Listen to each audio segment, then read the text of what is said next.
அன்னை மீனாட்சி சுந்தரேஸ்வரர் திருக்கல்யாணம். மதுரை மீனாட்சி சுந்தரேஸ்வரர் திருக்கல்யாணம் என்பது ஒரு வருடாந்திர தெய்வீக திருமண திருவிழாவாகும்.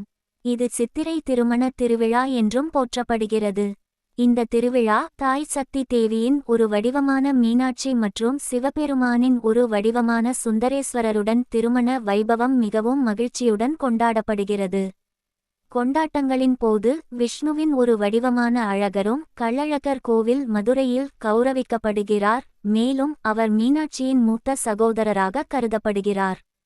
பண்டைய இதிகாசத்தின்படி தங்களுக்கு நீண்ட நாட்களாக குழந்தை இல்லாததால் மன்னன் மலையத்வஜ பாண்டியன் மற்றும் அவரது மனைவி காஞ்சனமாலா ஆகியோர் யாகம் நடத்தியபோது மீனாட்சி சிறு குழந்தையாக யாகசாலையில் காட்சியளித்ததாக கூறப்படுகிறது. அப்போது குழந்தை மீனாட்சி சக்தி தேவியின் அவதாரம் என்றும் சிவபெருமானே சரியான தருணத்தில் அவளை திருமணம் செய்து கொள்ள வருவார் என்றும் வானத்திலிருந்து ஒரு தெய்வீக குரல் அரச தம்பதியினருக்கு தெரிவித்தது. மீனாட்சி அனைத்து வகையான கலைகளிலும் பயிற்சி பெற்றார். மேலும் அவரது தந்தைக்கு பிறகு பாண்டிய நாட்டின் ராணியாக முடிசூட்டப்பட்டார்.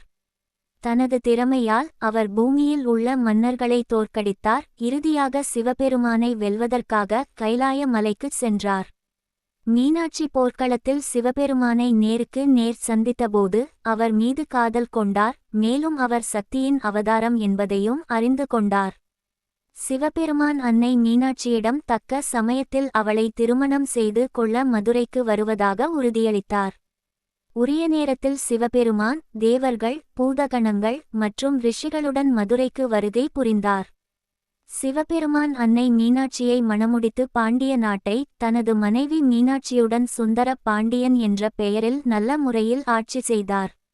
இவர்கள் ஆட்சி செய்த காலத்தில் அனைத்து காலங்களிலும் சீராக மழை பெய்தது, பயிர்கள் நன்கு செழித்து விளைந்தது மற்றும் மதுரை மாநகரம் தெய்வீக தம்பதியினரால் சிறப்பாக ஆளப்பட்டதால் மதுரை மக்கள் எந்தவிதமான பிரச்சனைகளும் இல்லாமல் நீண்ட ஆயுளுடன் வாழ்ந்தனர்.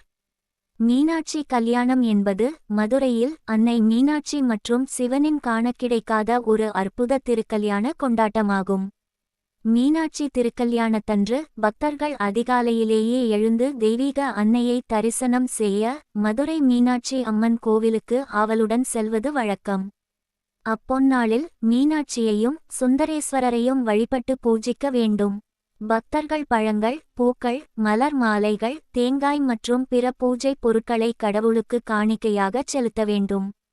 மீனாட்சி சுந்தரேஸ்வரர் சிலைகள் அழகிய ஆபரணங்களாலும் ஆடைகளாலும் அந்நாளில் அலங்கரிக்கப்படும். மீனாட்சி கல்யாண நாளில் மதுரையில் உள்ள அனைத்து மக்களும் ஸ்ரீ மீனாட்சி அம்மன் கோவிலில் தரிசனம் காணலாம். அன்னை மீனாட்சியை மகிமைப்படுத்தும் வகையில் அர்ச்சகர்கள் தெய்வீக மந்திரங்களை உச்சரித்து மீனாட்சி அம்மனுக்கு சிறப்பு பூஜை செய்வார்கள். பூஜை முடிந்ததும் சுந்தரேஸ்வரர், அன்னை மீனாட்சி அம்மன் ஆகியோரின் உற்சவ சிலைகள் தெய்வீக வாகனங்களில் ஏற்றப்பட்டு வீதிகளில் ஊர்வலம் வலம் வருவார்கள். வருடா வருடம் மீனாட்சி திருக்கல்யாண வைபவம் சிறப்புடன் நடைபெற்று வருகிறது.